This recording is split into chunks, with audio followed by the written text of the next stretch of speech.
바닷가에 가서 우리가 조개를 주운 적이 있을 겁니다. 수경을 쳐서 조개를 줍는데 좀 깊은 바다에 들어가서 숨을 참으면서 조개를 줍습니다. 근데 묵직한 그 조개를 하나 가지고 와서 그 조개를 잡았다는 기쁨이 되게 기쁘고 말할 수 없습니다. 그런데 그런 경우가 있습니다. 깊은 바다에 가서 조개를 땄습니다. 땄는데 양쪽 껍데기는 완벽하게 있습니다.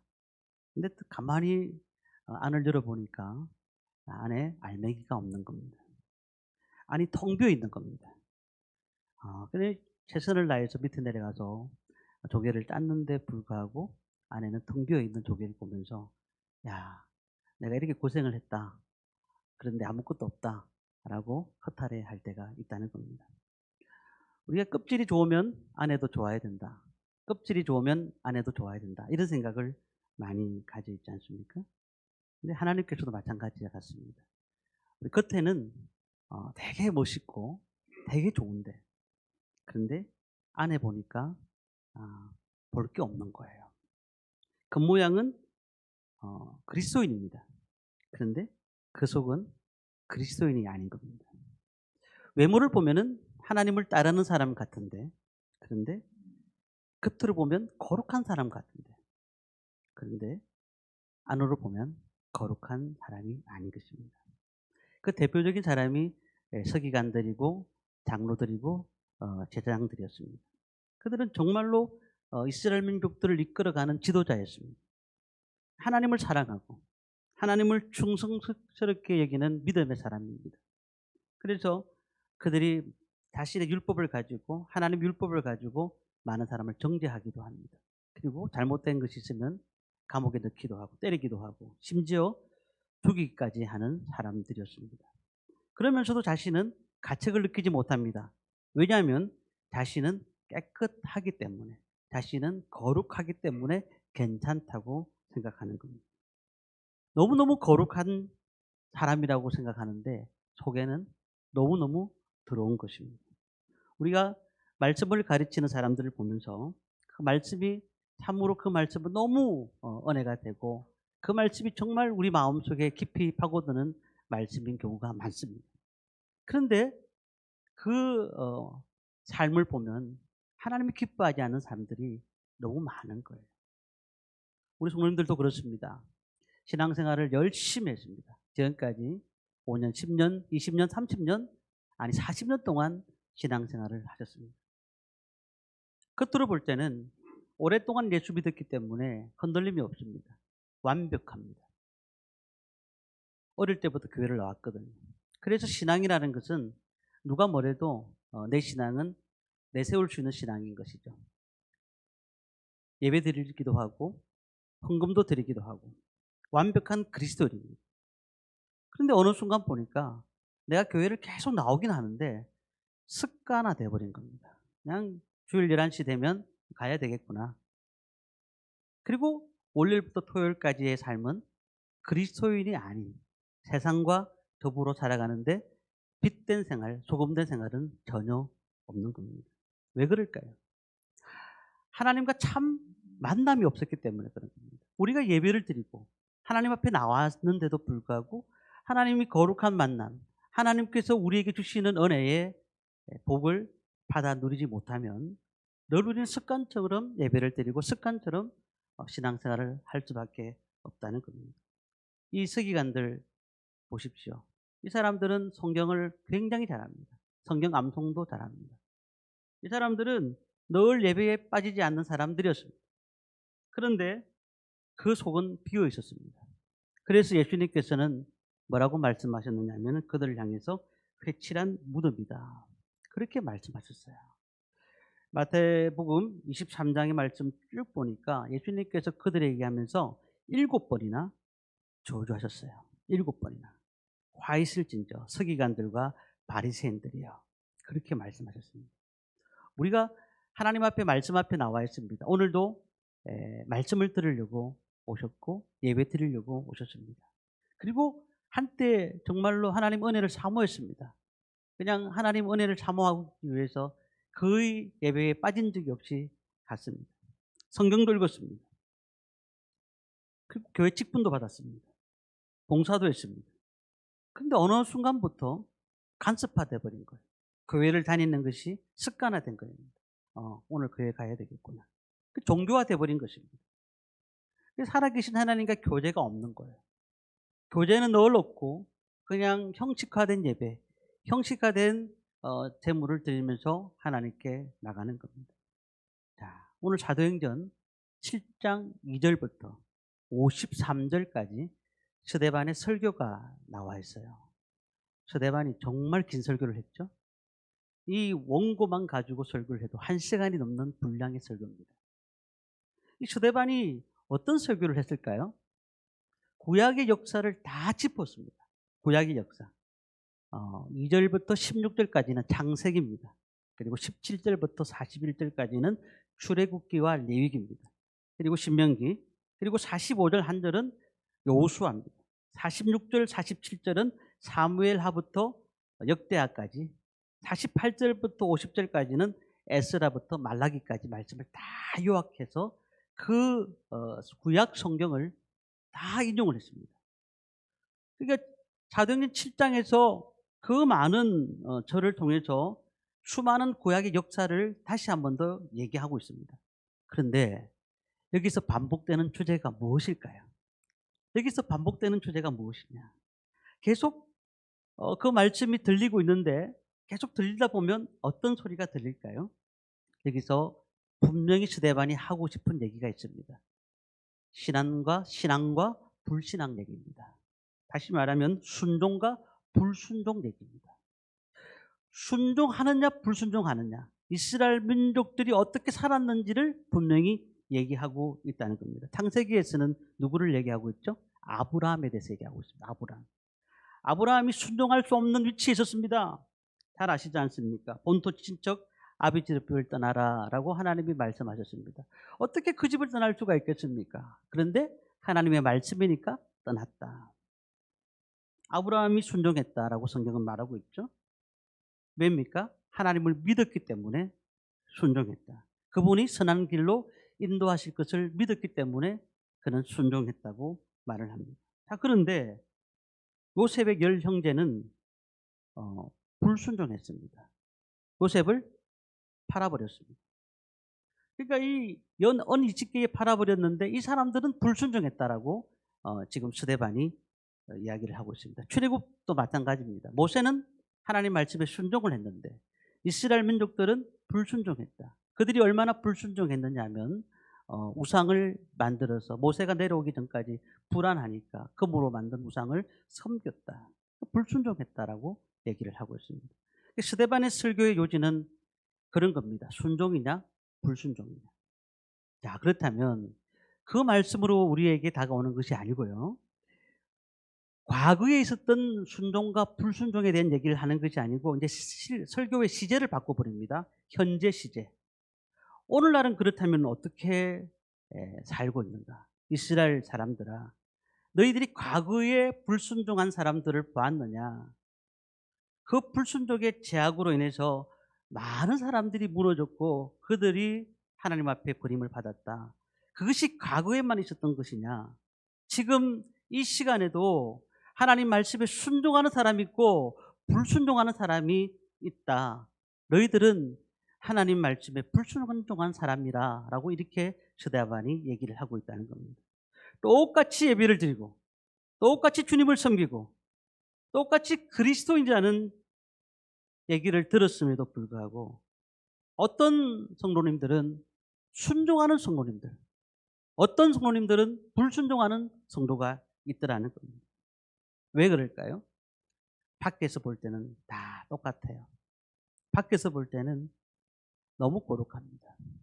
그러나 안에 볼 때는 안에는 전혀 다르다는 거죠. 전혀 다르다. 스데반이 말하고 있는 게 뭐냐면은 죄를 품은 거룩한 자의 모습이 무엇인가?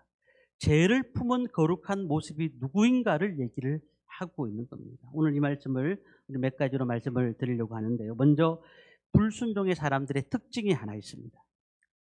항상 성령을 거스릅니다. 성령을 거스릅니다. 우리 사도행전을 계속해서 지금 묵상하고 있습니다.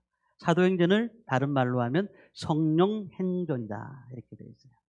성령의 역사를 계속해서 이어가고 있고 성령의 역사대로 나갑니다. 그렇기 때문에 성령의 역사를 제한해서는 안 됩니다. 우리 51절 말씀을 함께 읽겠습니다. 같이 읽습니다. 목이 곧고 마음과 귀에 할례를 받지 못한 사람들아 너희도 너희 조상과 같이 항상 성령을 거스르는 도다. 자, 이게 보면은 성령을 거스린다라고 되어 있죠. 우리가 완벽한 신앙의 모습이 어떤 사람일까요? 정말 하나님 앞에 신앙의 모습으로 하나님의 깊이 있는 신앙의 모습은요, 성령의 세미한 음성을 듣는 사람이에요. 세미한 음성을 듣는 사람. 믿음 생활이 뭐예요? 믿음 생활이라는 것은 내 노력으로 조금씩 믿음이 성장하는 것이 아니에요. 믿음 생활이란 성령님의 인도를 받는 것이 믿음 생활인 것입니다.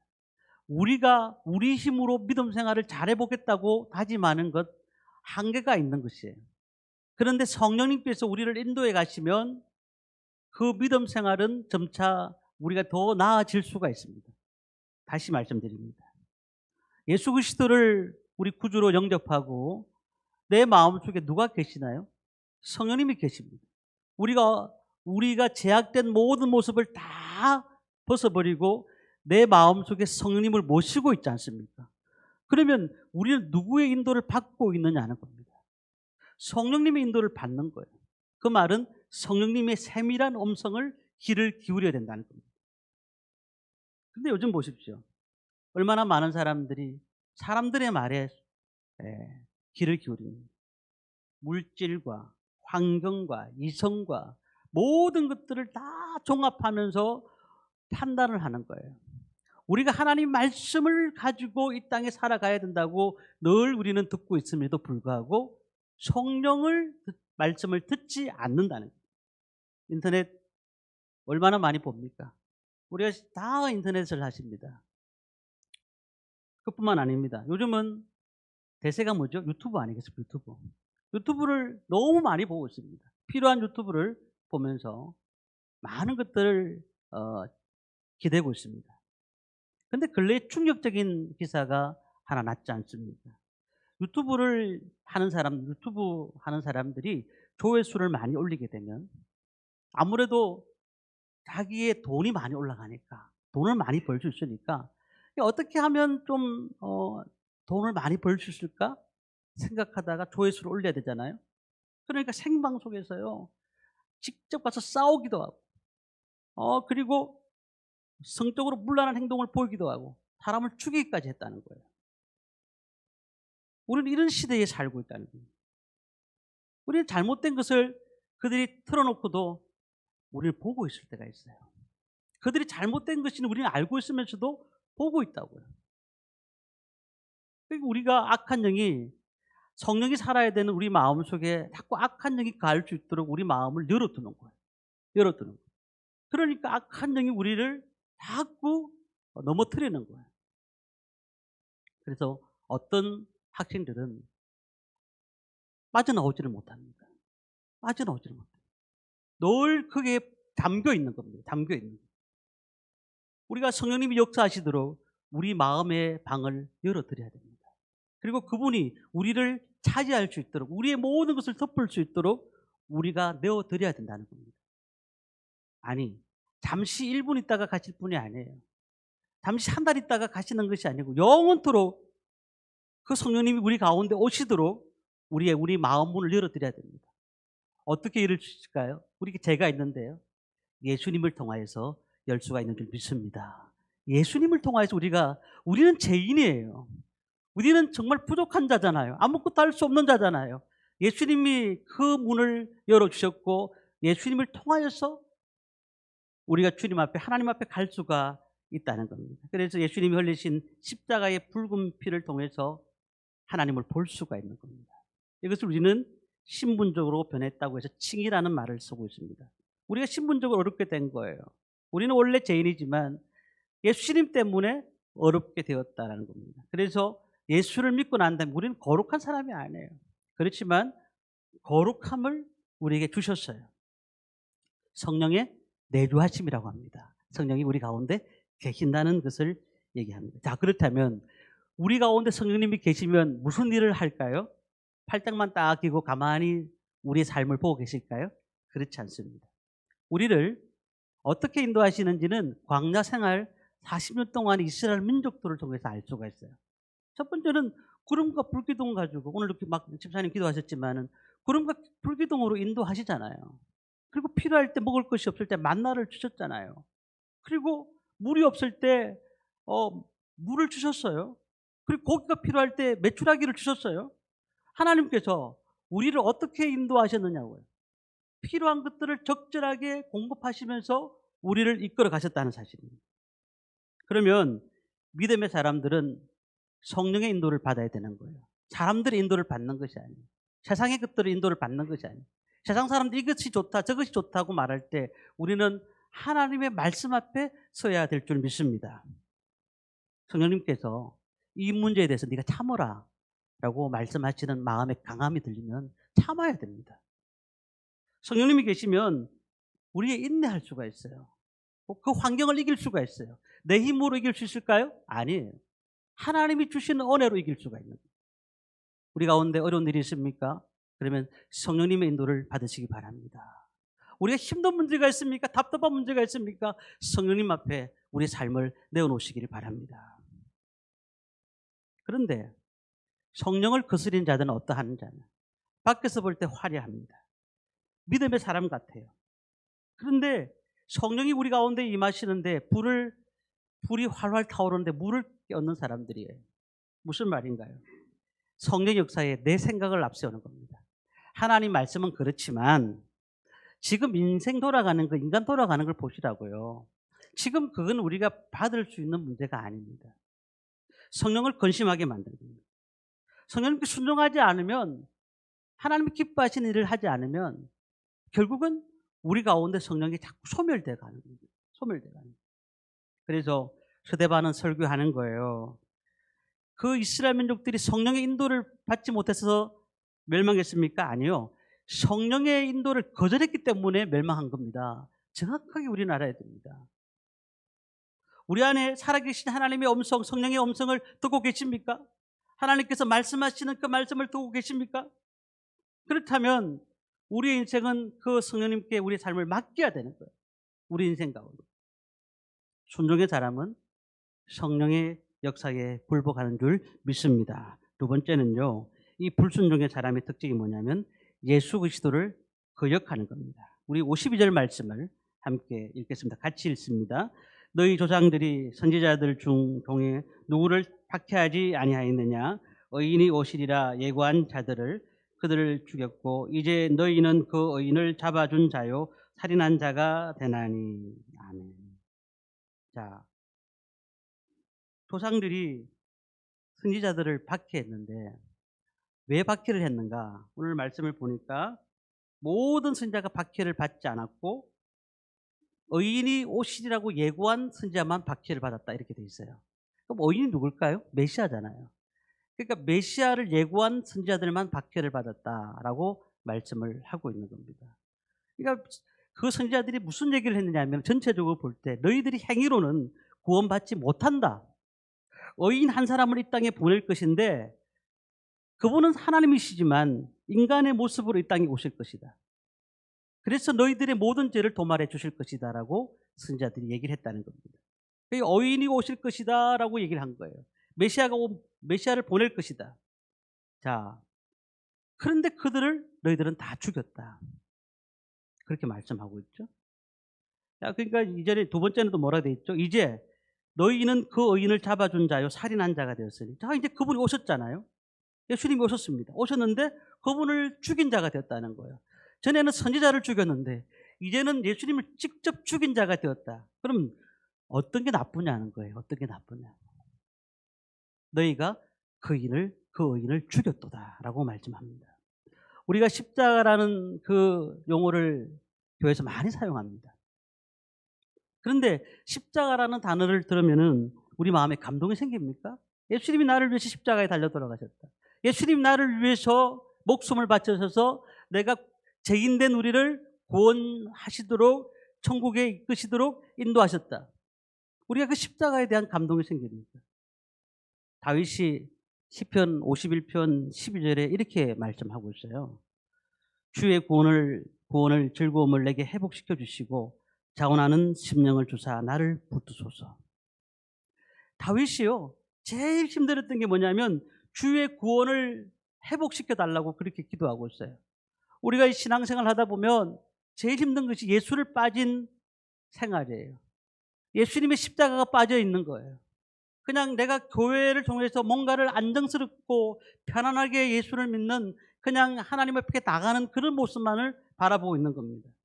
그런데 예수님께서 인간의 몸을 입고 이 땅에 오셨잖아요. 33년 동안 이 땅에 사시면서 3년 동안 공생애를 하시면서 우리 제자들과 모든 사람들에게 교훈과 말씀을 가르쳐 주셨습니다. 그뿐만 아닙니다.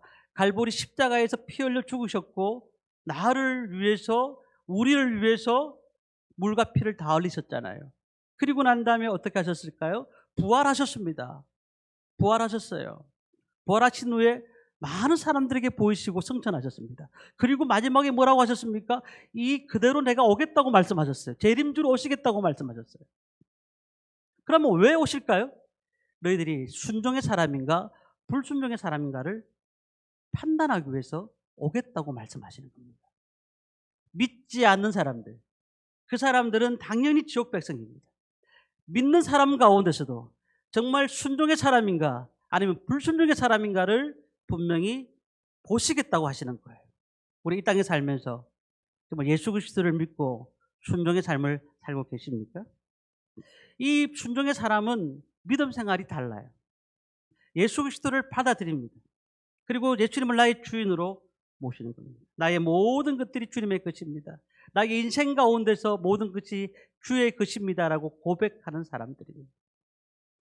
요즘 제가 열왕기하 말씀을 묵상을 하고 있습니다. 우리 큐티집을 다 받으신 분들은 보고 계시고 새벽기도 오시면 말씀을 나눌 수가 있는데요. 이스라엘이 요람 왕이 전쟁을 벌이지 않습니까? 그때에 누구를 데리고 오죠? 여호사밧을 데리고 옵니다. 그리고 그 길가에 있는 에돔을 데리고 오죠. 그래서 3개국이 모압과 전쟁을 벌입니다. 그런데 모압으로 전쟁하러 가는 가운데서 물이 없었습니다. 그랬더니 요람은 고민합니다. 하나님을 원망합니다. 왜 하나님 물을 안 주셨는가? 근데 여호사밧은 그 하나님의 선지자에게 찾아가자고 하잖아요. 하나님의 선지자에 찾아가서 엘리사에게 묻습니다. 어떻게 하면 되겠습니까? 그때 여호사밧 한 사람 때문에 그 개천의 물을 파라고, 땅을 파라고 얘기를 하고 있어요. 그리고는 그 물 때문에 그 전쟁에서 승리하게 되지 않습니까? 우리가 가만히 보면 요람도 하나님을 믿는 사람이에요.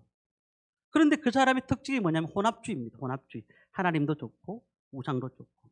여호사밧은 뭐예요? 하나님 제일주의 사람이라는 거예요. 우리가요, 힘들거나 어렵거나 아프거나 답답하거나 낙심되거나 좋거나 기쁘거나 오직 주님만을 의지하는 삶을 살아야 된다는 거예요. 그런데 많은 분들은요, 그냥 주님을 찾고 싶을 때만 찾는 거예요. 필요할 때만 찾는 거예요. 불순종의 사람들은 그리스도를 그렇게 생각하고 있다는 겁니다. 우리에게 자랑할 것이 있습니까? 아무것도 없어요. 우리는 바울이 얘기한 것처럼 나는 자랑할 것이라고는 그리스도의 십자가밖에 자랑할 것이 없다고 말씀했어요.